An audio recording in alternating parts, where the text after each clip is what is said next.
같이 한번 기도하겠습니다.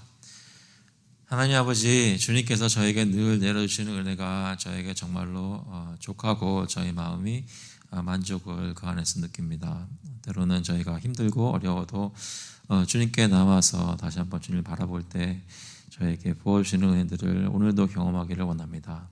아버지께서 또 예배 후에 성경 공부를 통해서 또 소리문답 살필 때 특별히 오늘 여러 가지 주님의 공로로 인해 저희가 받은 것들 헤아리는 시간에 주님께서 저희로 깨닫게 하시고 삶 속에 이미 부어주시는 애들 확인할 수 있는 귀한 시간 되게 인도하여 주셔서 감사드리면서 예수 그리스도 이름으로 기도합나이다. 아멘. 네, 오늘은 소리문답 36번인데요. 저희가 질문 한번 읽고 답을 말씀해 주시면 감사하겠습니다. 제가 질문 읽겠습니다. 금생에서 의롭다 하심과 양자로 삼으신 것과 거룩하게 하심에서 함께 받는 유익과 여기서 나오는 유익이 무엇인가? 금생에서 의롭다 하심과 양자로 삼으신 것과 거룩하게 하심에서 함께 받는 유익과 여기서 나오는 유익은 하나님의 사랑을 확실히 아는 것과 양심에 화평한 것과 성령 안에서 얻는 쾌락과 은혜의 증가함과 끝까지 참는 것이다. 저희가 몇 가지 성구들을 여기서 볼 텐데요. 먼저 로마서 5장 5절 보시면 이런 말씀이 있습니다. 같이 한번 읽어볼까요? 소망이 우리를 부끄럽게 하지 아니함은 우리에게 주신 성령으로 말미암아 하나님의 사랑이 우리 마음에 부은 바 됨이니. 그래서 저희가 오늘 설교 시간에 하나님이 부어주시는 은혜들 생각해 보았는데 성령께서 저희 마음에 하나님의 사랑을 부어주신다고 합니다. 오늘 다루는 토픽은 그 칭의와 입양과 그 성화라는 그런 은혜들 속에 그런 과정 속에 저희가 그것들로부터 나오는 유익 또 함께 받는 유익이 무엇인지를 살피는 것인데요. 전반적으로 꼭 칭의와 입양과 성화에만 구간된 것이 아니라 삶 속에 여러 가지 그것들로 인해서 가지게 되는 은혜들을 바라볼 때 특히 하나님의 사랑이 우리 마음에 부어진다는 것, 그래서 여기 하나님의 사랑을 확실히 아는 것, 이것을 로마서 5장 5절이 증거를 하고 있고요. 두 번째로 보시면 로마서 5장 1절, 이것도 같이 한번 읽어보겠습니다. 그러므로 우리가 믿음으로 의롭다 하심을 받았으니 주 예수 그리스도로 말미암아 하나님과 화평을 누리자. 네, 또 저희 마음속에 평화를 경험할 수 있는 그 양심의 평안한 것, 화평한 것을 얘기를 하고 있고요. 세 번째 로마서 14장 17절 하나님의 나라는 먹는 것과 마시는 것이 아니요 오직 성령 안에 있는 의와 평강과 희락이라 했습니다. 그래서 성령 안에서 얻는 쾌락, 희락, 즐거움 이런 것이 기쁨이 있다고 성경은 증거를 하고요. 네 번째 베드로후서 3장 18절에 보시면 오직 우리 주 곧 구주 예수 그리스도의 은혜와 그를 아는 지식에서 자라가라. 영광이 이제와 영원한 날까지 그에게 있을지어다 했습니다. 여기 보면 지식에서 자라가라라고 했으니 저희 받는 은혜가 오늘 받는 은혜가 내일 똑같지 않고 더 점점 증거하는 것. 그래서 이 은혜의 증가함을 저희가 경험하게 되는데요. 마지막으로는 끝까지 참는 것이라고 하는데 빌립보서 1장 6절 같이 한번 읽어보겠습니다. 너희 안에서 착한 일을 시작하시니가 그리스도 예수의 날까지 이루실 줄을 우리는 확신하노라. 그래서 저희가 받는 은혜가 어디까지 포함되냐면 끝까지 인내하게 되는 것, 마지막 날에 예수 그리스도를 만나고 그의 나라에 풍성하게 들어가고 그것을 경험하게 되는 것, 그때까지 아무리 어려운 일이 있어도 참아내고 이겨낼 수 있도록 인내하게 하시는 것, 그것이 이 유익 중에 금생에서 경험할 수 있는, 지금 이 땅에서 경험할 수 있는 유익 중에 하나라고 합니다. 그런 것들을 저희가 좀 더 들여다볼 텐데요. 토론 질문 보시면 빈센트 목사님이 주시는 질문 첫 번째 이렇게 얘기합니다. 칭의, 입양, 성화된 사람들에게 속한 유익은 몇 가지 종류가 있는가라고 얘기를 합니다. 옛날 분들은 생각하실 때 주님이 나에게 주신 은혜 감사합니다라고 그냥 끝낸 것이 아니라 어떤 은혜 주셔서 감사합니다라고 굉장히 구체적으로 묵상을 많이 했는데 그걸 가지고 늘 생각을 한 것이죠. 요즘은 왜 그렇게 못할까요? 뭐 아시는 분들도 계시겠지만 전체적으로 통상적으로 볼 때 그리스도인들의 어떤 주님이 주신 은혜에 대한 묵상이 왜 얕을까요? 여러분 중에는 눈초리들을 보니까 왜 얕다고 가정하십니까? 이런 분이 계세요. 근데 이건 제 말씀이 아니라 그냥 제가 여러 군데 들었던 목사님들이 이렇게 얘기를 하세요. 그러니까 지금 저희가 경험하고 있는 기독교 신앙생활의 그 퀄리티는 뭐 이렇게 말해서 좀 그렇지만 옛날 성도들이 신앙생활했던 것의 퀄리티에 비해 너무 그 깊이나 이런 양이 작거나 얕다고 표현들을 많이 합니다.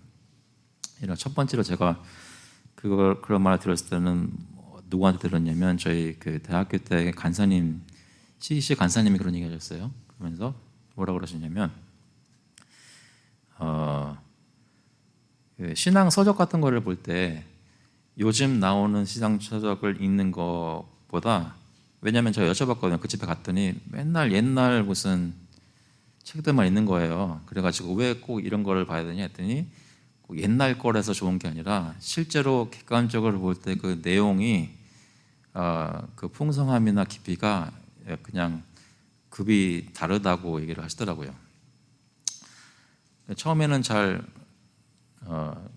못 믿었는데 실제로 들어서 읽어보니까 무슨 말을 하시는지 조금 감은 와요. 예, 말씀하세요. 여기서 옛날이라고 말하는 것은 죄송합니다. 옛날도 잘 골라야겠죠.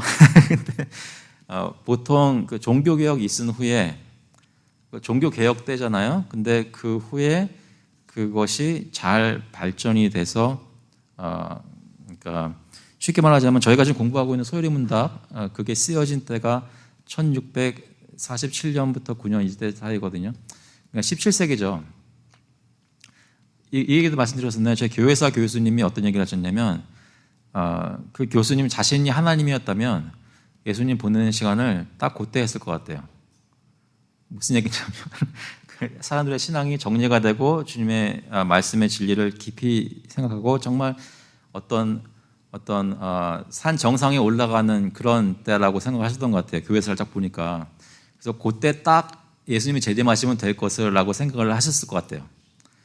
근데 그때부터 그걸로 끝난 게 아니라 이제 분열되고 다른 교리들 막 나타나고 이렇게 교회가 종교개혁 후에 종교개혁 후에 이렇게 순수한 신앙을 회복하는가 싶더니 점점 또 다시 갈라지는 이런 것들이 시작됐다고 해서 그분은 그렇게 생각하셨는데요. 종교개혁 시대나 그 후에 100년, 200년 사이를 꼭 이렇게 강장 골든에이지로 생각하자는 얘기는 아닙니다. 하지만 실제로 책들을 읽어보거나 그 얘기들 삶의 모습을 들여다보면 퀄리티가 너무 차이가 나는 것은 사실이에요. 그거는 어떻게 부인할 수가 없어요. 왜 이런 것들을 보면 칭의, 입양, 성화된 사람들에게 속한 유익이 몇 가지 종류가 있는가? 여러분 마지막으로 내가 받은 은혜가 나한테 이런 은혜를 주셨지. 아마 간증할 거리는 많을지 몰라도 나한테 은혜를 주신 각양각색의 은혜가 어떻게 서로 다른가? 어떤 식으로 나한테 은혜를 주는데 왜 이렇게 은혜를 주셨나? 이런 거에서 깊이 묵상해 보신 적이 언제세요? 한번 생각을 해봐야 됩니다. 그러니까 여기 보시면 세 종류가 있대요. 칭의, 입양, 성화된 사람들에게 속한 유익은 세 종류가 있다. 근데 첫 번째는 금생의 유익, 지금 이 땅에서 받는 유익이 있고요. 그 다음에 죽을 때의 유익이 있어요. 그것도 이제 다음번에 보게 됩니다. 죽을 때의 유익이 있고, 세 번째로는 부활할 때의 유익이 있습니다. 하나님께서 저희를 구원하시고 그리스도 안에서 풍성한 은혜를, 신령한 모든 은혜를 부어주시는데 그것들이 지금 내게 직접적으로 경험되는 은혜들이 있고, 지금은 아니지만 내가 죽을 때 세상 사람들은 죽는 것에 대해서 안 좋게만 생각하지만 신자는 죽을 때만 받을 수 있는 유익이 또 있는 거예요. 그리고 세 번째로는 부활할 때, 예수님께서 부활할 때 그때 가서야만 받을 수 있는 유익들이 있었던 거죠. 그러니까 그 비전이 지금 내가 얼마나 하나님 잘 사랑하고 하고 이것에만 이렇게 몰두해 있는 것이 아니라 하나님이 약속하신 하나님 예수님께서 오시기 전까지 모든 그것을 바라보면서 여러 가지 은혜들을 약속된 것을 이제 소망하는 거예요. 이해되시나요? 차이가 있어요. 지금 내가 경험하는 것만 하나님 감사합니다 하다가 어떤 일이 생기면 하나님 왜 그러나요? 이런 식으로 롤러코스터를 타는 것보다 하나님이 말씀 가운데 약속하신 모든 것들을 단계별로 보면서 끝까지 가기까지 여정마다 어떤 것이 있을 것인지를 묵상하는 것은 지금 현재 저의 삶에 안정감을 주고 어떤 일을 당해도 견뎌낼 수 있는 힘을 주는 것이 있단 말입니다. 이해되시죠? 그래서 오늘은 금생의 유익에 대해서 좀 살피게 되는데, 그럼 두 번째 질문, 칭의, 입양, 성화된 이들에게 속한 금생의 유익은 무엇인가? 그래서 여기서도 나열을 했어요. 칭의받은 이들에게 속한 금생의 유익은 5가지이다. 5가지인 줄 아셨어요? 물론 이거 하기도 많이 있겠죠. 그렇지만 5가지를 특히 얘기를 하시는데, 첫 번째는 소요문답은 첫 번째로 하나님의 사랑을 확실히 아는 것, 이것을 얘기를 해요. 그죠? 죄사함 받는 것 여러 가지 이미 칭의, 입양, 성화 이 3가지에서 많이 얘기를 했잖아요. 그런데 이것이 확실하게 있으면서 우리가 삶 속에 실제로 누리게 되는 여러 다른 이익들은 무엇이냐라고 얘기를 할 때 첫 번째로 얘기하는 것이 하나님의 사랑을 확실히 아는 거예요. 하나님의 사랑을 확실히 알지 못할 때가 많은 것, 혹시 고백이나 자백하실 수 있으신가요? 때로는 내 마음속에 하나님이 정말 나를 사랑하신다고 느낌이 안 오는, 확실히 정말 사랑하시나? 확신을 가지지 못하는 때가 많죠. 그런데 칭의, 입양, 성화에 대해서 저희가 풍성하게 누리고 생각하고 그것을 붙잡으면 그 가운데 하나님의 사랑을 확실히 아는 것이 있다고 합니다. 소위 말하는 구원의 확신의 한 종류죠. 두 번째로는 양심에 화평한 것. 양심에 화평한 것. 여러분 양심은 깨끗하십니까? 어떤 것에 대한 양심을 물어보느냐에 따라서 답이 다를 수 있는데요. 이렇게도 물어볼 수가 있겠죠. 그러니까 여러분은 스피드 리밋을 잘 지키세요.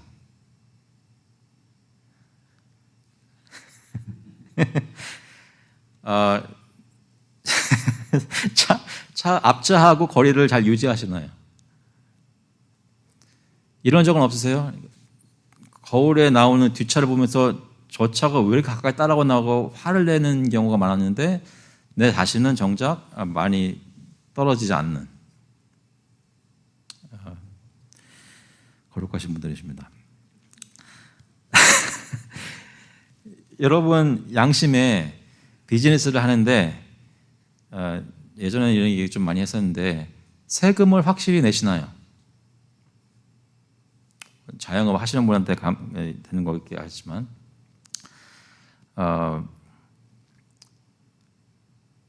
사이드로 생기는 수익에 대해서 세금 내시나요?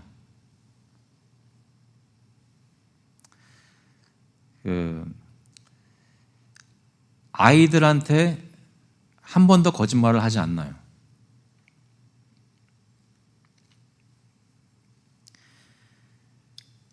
혹시 교회에서 여러분이 대화나 행동하는 모습을 통해서 비춰지는 이미지와 집에서 가족이나 또는 믿지 않는 친구들이나 다른 직장에서 영위하시는 삶의 모습이 차이가 있나요?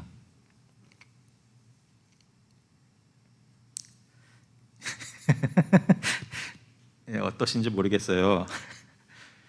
어떠신지 모르겠습니다. 칭의와 입양과 성화의 그 유익, 그리스도의 은혜가 우리에게 전달되면서 우리가 경험하게 되는 구원의 유익들이 확실하게 삶 속에 자리 잡으면 그것으로 인해서 이 삶 속에 저희 실제로 금생의 삶 속에 월크아웃 되는 그 부수적인 유익들이, 중요한 유익들이 이 양심에 화평한 것을 포함한다고 합니다.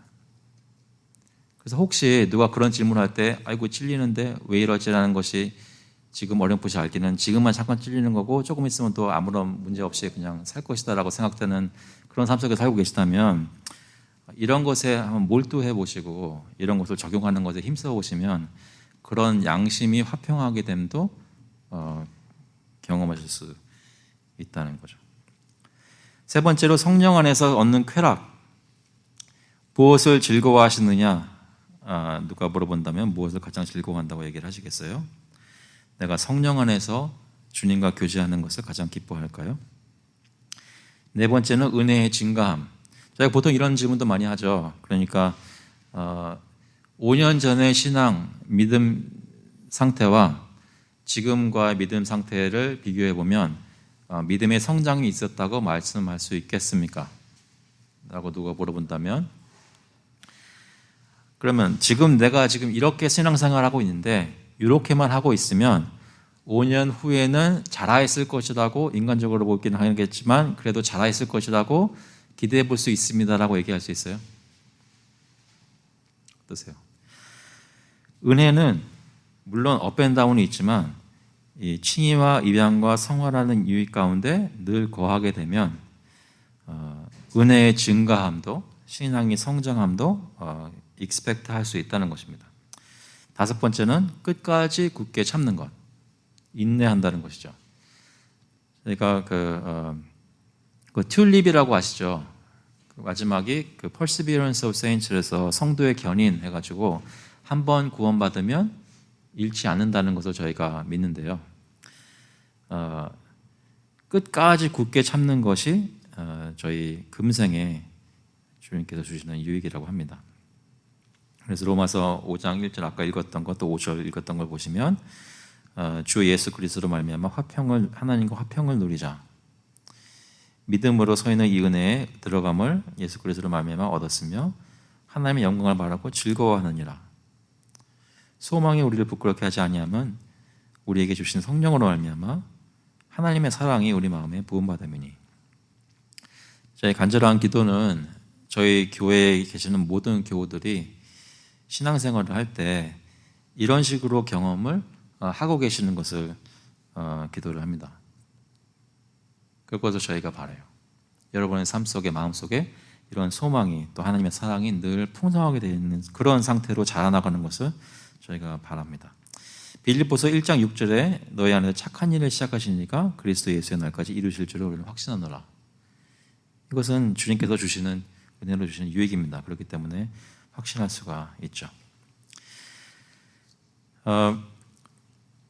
그래서 3번 질문을 보면 설명 다 한 것 같은데 근데 3번으로 가면 조금 더 얘기를 조금 더 구체적으로 하는 거죠. 어떻게 보는지 볼게요. 칭의, 입양, 성화를 보고 느낌과 함께하고 그것으로부터 나오는 유익은 무엇인가? 그러니까 예수님을 믿으면 실제로 중생하셔가지고 죄 용서받고 그래가지고 칭의가 일어나고 의롭다함이 일어나고 입양, 하나님의 자녀로 삼아지는 거 일어나고 신분이 변하죠. 단번에 일어나는 거죠.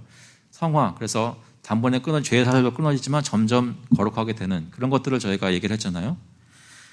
그런데 그렇게 예수를 믿게 된 사람은 모든 사람들이 받는 유익이 있지만 그 유익들 중에는 내가 의롭다함 받았다는 것을 인지하는 것, 내가 하나님의 자녀라는 것을 마음속에 새기는 것, 내가 지금 거룩하게 되었고 거룩해져 가고 있고 그것에 내가 힘써야 한다는 것을 삶 속에서 씨름하는 것, 이런 것이 실제로 있는 사람하고 실제로 구원은 받았지만 오랫동안 어떤 연유로 인해서 신앙생활 속에 칭의나 입양이나 성화라는 것에 그렇게 인볼브하거나 생각하지 않는 사람하고는 차이가 있다는 것입니다. 받는 유익에. 그 센스가 있냐는 말이죠. 내가 의롭다함 받은 것, 내가 하나님의 자녀라는 것, 내가 하나님이 거룩하게 만드시는 사람이라는 것을 실제로 마음속에 생각하고 느끼고 그것에 씨름하면서 하나님 받는 은혜를 감지하고 기뻐하기도 하고 이런 것을 액티브하게 경험하는 사람과 아닌 사람과 그 받는 경험한 유익이 다른 것이 있다는 것입니다. 그러면 답이 뭐예요? 그럼 그 센스 하는 사람, 보고 느낌과 함께하고, 그러니까 sight and sense of justification, adoption and sanctification. 이 사람은 어떤 걸 느끼냐면 칭의 임양 성화를 보고 느낌과 함께하고 그것으로부터 나오는 유익은 하나님의 사랑을 확실히 아는 것과 양심에 화평한 것과 성령 안에서 얻는 쾌락이다라고 얘기해요. 그러니까 아까 말했던 5가지 중에 첫 번째 3가지는 하나님의 사랑에 대한 확신, 양심의 자유, 화평, 이 성령 안에서의 즐거움, 이것은 칭의 입양 성화를 내가 느끼는 가운데서, 경험하고 있는 가운데서, 그걸 확신하는 가운데서만 느낄 수 있다는 거예요. 내가 의롭게 됐다는 것도 잘 생각 안 하고 내가 하나님의 자녀라는 것도 잘 모르고 있는데 기뻐하거나 양심의 자유가 생길 수 없다는 겁니다. 뒤집어 말하면 뭐예요? 여러분이 양심의 자유를 느끼고 화평하시 원하신다면, 그렇다면 어떻게 돼요? 칭의, 입양, 성화에 대해서 확실하게 공부도 하고 말씀을 새기기도 하고 그 가운데서 감사하며 주님께 예배를 드리기도 하고, 그런 것이 내 마음속에 늘 살아있도록 힘써야 한다는 것입니다. 그것을 느끼는 게 있어야 한단 말이에요. 이해되시나요? 끄떡임이 좀 세차지 않아요. 그러니까 정말로 하나님의 사랑을 진짜 풍성하게 느끼고 싶다면 내가 진짜 그리스도의 은혜로 의롭게 되었다라는 것을 깊이 묵상해 보세요. 그러면 하나님은 정말 나를 사랑하신다는 것을 체험하실 수 있단 말입니다.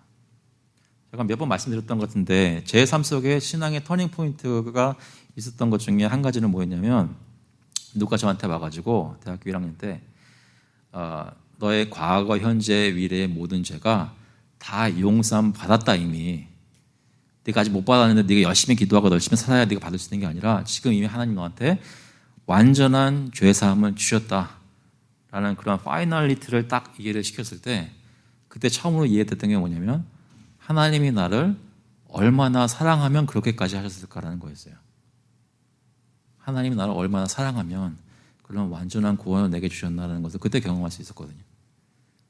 근데 하나님이 그리스도를 통해서 해주시는 이런 것들이 그냥 교리적으로 내가 그냥 믿습니다 하면 고백하고 그냥 치워두는 게 아니라 그것을 깊이 묵상하고 생각하고 삶 속에 적용만 할수록 이런 여러 가지 것들이 경험된다고 합니다. 4번을 보시면 칭의나 성화받지 못한 사람은 이러한 유익 중 어느 것이라도 얻을 수 없는가? May not any unjustified and unsanctified persons attain any of these benefits. 답은 칭의받지 못한 사람도, 그 중에 몇몇 사람들은 하나님의 사랑에 대한 주제 넘은 확신을 가질 수 있다. 영어로는 presumptuous라고 하는데 번역 제가 해보려고 했는데 표현이 주제 넘은 것 말고는 좋은 게 많이 잘 못 찾겠더라고요. 하나님의 사랑에 대한 주제 넘은 확신이라는 것은 사실 여기서 말하는 시기를 이 사람은 받지 못하고 있어요. 모든 사람들이 햇볕도 받고 날씨 좋은 거 뭐 이렇게 음식 먹는 거 다 하나님이 일반적으로 주시는 은혜입니다. 하지만 그런 레벨과 이게 차원이 다른 구원받은 사람들에게, 언약 백성들에게 주시는 그런 사랑, 그런 언약적인 사랑에 대해 칭의받지 못하고 성화받지 못한 사람들이 자기도 그 속에 있는 것처럼 착각할 수 있다는 거예요. 그냥 교회 좀 다니니까. 그냥 마음속에, 교회는 안 다녀도 마음속에 하나님에 대해서 어렴풋이 인정하는 게 있으니까, 또는 내 어머니가 열심히 기도하기 때문에 오늘 마더스데이에 어머니께 전화드리면서 혹시 그동안 평생 저를 위해서 기도해 주셔서 감사합니다라고 하실 분이 있는지 모르겠는데요. 또는 내 부인이 신앙이 좋으니까 하나님이 나에게 대해서 어떤 페이버를 가지고 계시겠지라고 그냥 근거 없이 가정하는 거예요. 하지만 이것은 진정한 확신이 아니라고 합니다. 그들은 육신적인 안정을 가질 수 있습니다. 이거 어려운 거 아닌데, 근데 놀랍게 이렇게 생각을 많이 해요. 가끔 가다가 얘기를 이제 교회 들락날락하거나 아예 안 나오시거나, 근데 이제 가족 중에 누가 교회 나오시기 때문에 신방하기 때문에 이제 만나게 되는 분들, 또는 이렇게 얘기하다 보면 대화 속에 그분들 마음에 약간의 본인이 믿는 것은 아직 고백은 못하겠지만 그래도 내 가족의 누구가 열심히니까 나도 어떤 유익을 받겠지라는 어려움보다 소망을 가지고 계신 분들이 되게 많아요. 특히 한인 이민 사회에 진짜 많아요. 왜냐면 다들 한두 번씩 교회는 왔다 갔다 해왔고, 하지만 여러 가지 이유로 해서 신앙생활 잘 안 하고 있지만 그런 것에 대해 가정하고 있단 말입니다. 성경은 그분들이 진지하게 읽어보면 깜짝 놀랄 만한 경고를 많이 하죠. 그것은 거짓된 화평이며 참된 영적 화평이 아니다. 그들은 육신적이며 근거 없는 영적 기쁨을 가질 수 있지만 건강한 영적이며 하늘에 속한 성령의 기쁨은 아니다. 우리 아들은 이번에 이렇게 해가지고 이렇게 뭐 좋은 학교도 가고 또 사업도 잘하고 있고 이렇게 잘하고 있어요라고 얘기를 의외로 많이 해요. 믿음이 좋다고 생각하시는 분들이. 근데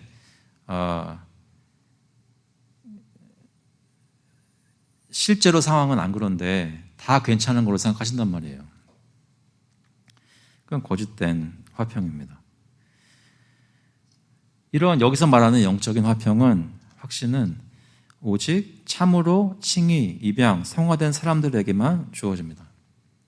그래서 교회에서 언약 공동체 해가지고 어릴 때부터 자녀가 자라나는 것, 이 아이를 교회 밖에 있는 아이들로 보지 않고 믿음 안에서 같은 교인으로 보면서 가르치고 의무를 요구하고 그 가운데서 같이 생활하고 이들을 외부인으로 보지 않는 건 너무나 중요한데, 그럼에도 불구하고 동시에 이 아이들의 마음에 회심이라는 역사가, 그래서 진짜로 칭의받고 입양되고 성화라는 것을 경험하는 그 역사가 있는 것을 위해서 저희가 늘 기도를 해야 한다는 것이죠. 중생해야 되는 겁니다. 그것이 없으면 겉으로 보기에 교회 잘 다니고 착하게 살고 문제 안 일으키고 이런 것들이 다 주제 넘은 확신일 수 있습니다. 아시겠죠? 그래서 칭의나 성화받지 못한 사람은 이러한 유익 중에 아무것도 얻을 수가 없습니다. 왜냐하면 하나님의 백성이 참된 하나님의 백성이 아니니까요. 그러면 다섯 번째로 칭의나 입양, 성화받은 모든 사람이 이러한 유익을 얻지 못하는 이유는 무엇에서 나오는가? 그러니까 칭의나 성화 받지 못한 사람은 유익 중에 바랄 게 없고 사실은, 근데 실제로 칭의나 입양이나 성화를 받은 진짜 예수 믿고 구원 받은 사람이에요. 그 사람들인데도 불구하고 여기서 말하는 하나님의 사랑에 대한 확신이나 양심이 화평한 것이나 성령 안에서 얻는 쾌락이나 이런 것들을 잘 느끼지 못하는 경우가 있어요. 왜 그렇게 되느냐는 거죠. 답은 모든 사람이 칭의, 입양, 성화를 보고 느끼는 것이 아니라, 예수 믿는다고 하는데도, 예수 믿었는데도 실제로 어떤 사람들은 의심을 해요. 그래서 하나님이 자신들을 미워하고 사랑하지 않으신다고 두려워한대요.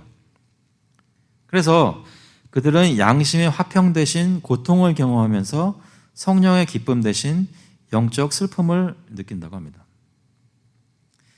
실제로 예수 믿고 구원받았고 하나님이 보시기에 의로운 사람이라고 말씀하셨는데도 불구하고 그들 삶 속에 하나님을 향한 꾸준한 믿음이 아니라 여러 가지 이유로 인해서 의심을 하게 되는 것입니다. 그래서 그 의심의 그 작용의 결과가 뭐였냐면 그때그때마다 하나님이 정말 나를 사랑하시는가? 하나님이 정말 내 삶을 책임져 주시는가? 하나님이 정말 나를 의롭게 여기실까? 왜냐하면 어젯밤에 한 일이 있거든요. 정말 나를 의롭다고 여기실까? 그런 식으로 계속 의심하는 거예요.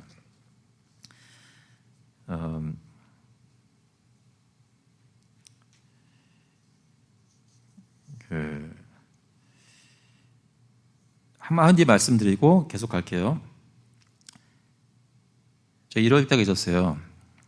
한때 아까 말씀드린 대학교 때 CEC 좀 알게 되면서 거기서 말하는 성령 충만이라는 것에 대해 어떤 브레이크스루라고 얘기하는 것들을 제가 접하면서 무슨 내용이었냐면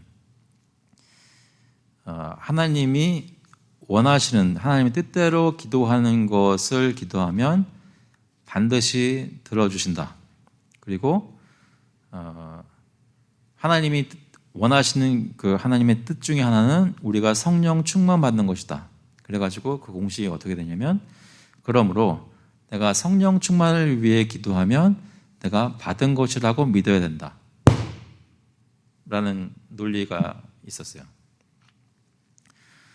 잘 사용되고 적절히 사용되면 저희가 유익을 얻을 수 있는지도 모르겠지만, 사실은 실제적으로는 그게 좀 잘못되게 빠져나갈 수가 있는 겁니다.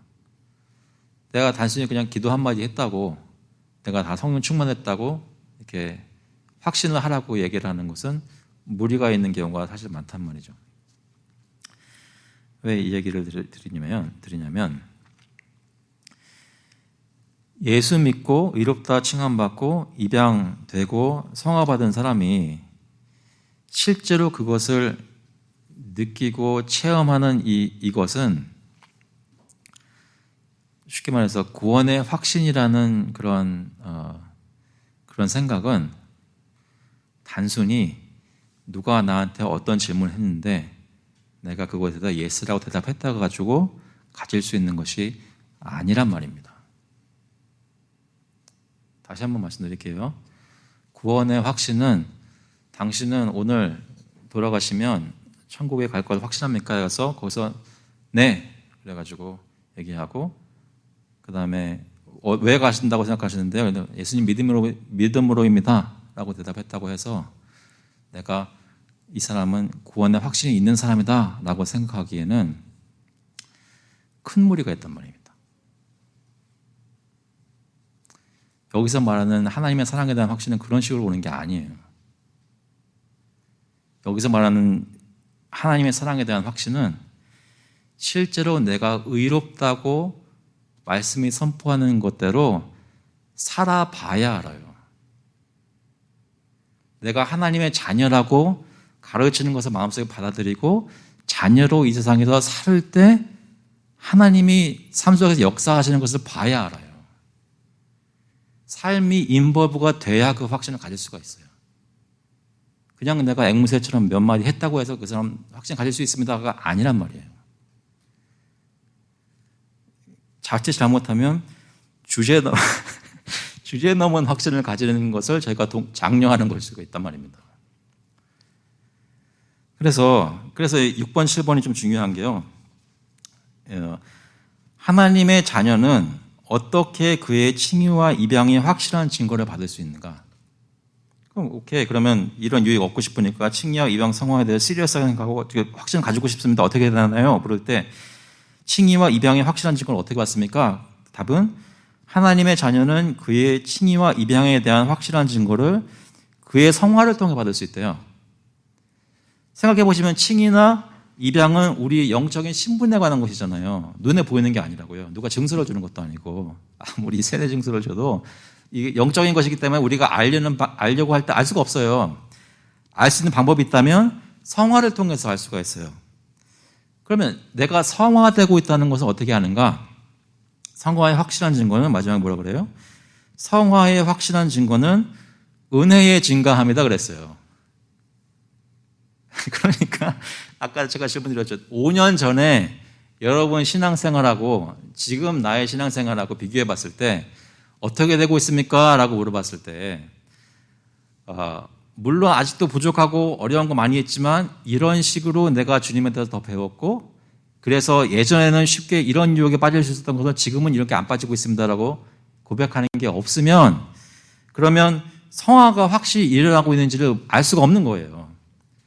예수 그리스도를 믿는 사람은 거룩함에 있어서 자라나게 돼 있다고요. 어떤 모습으로든.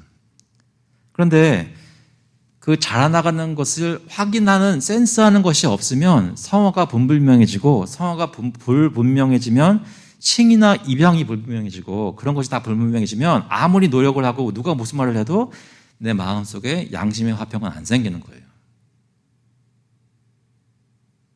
그래서 하나님의 은혜로 사는 삶인데 삶 속에 어떤 일이 일어나는지에 대해서 주시하고 그것에 신경 쓰고 그것을 묵상하고 그것과 씨름하는 일이 실제로 신앙의 삶을 사는 것에 있어서는 얼마나 중요한 일인지 느껴보셔야 된다고요. 아시겠죠? 동의하시나요? 생각해 보세요. 이거는 이거가 제대로 된다면 그러면 저희는 전도든 예배든 교회가 해야 되는 모든 일에 있어서 가식적으로나 억지로 하는 것이 아니라 유기적으로 일어날 수 있는 그 다이내믹이 일어날 수 있는 비결이 있어요. 여기.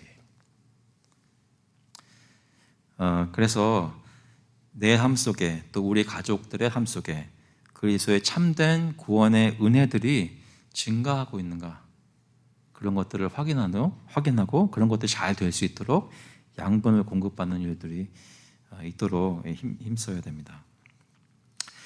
잘 이해되십니까? 예, 혹시 질문 없으세요?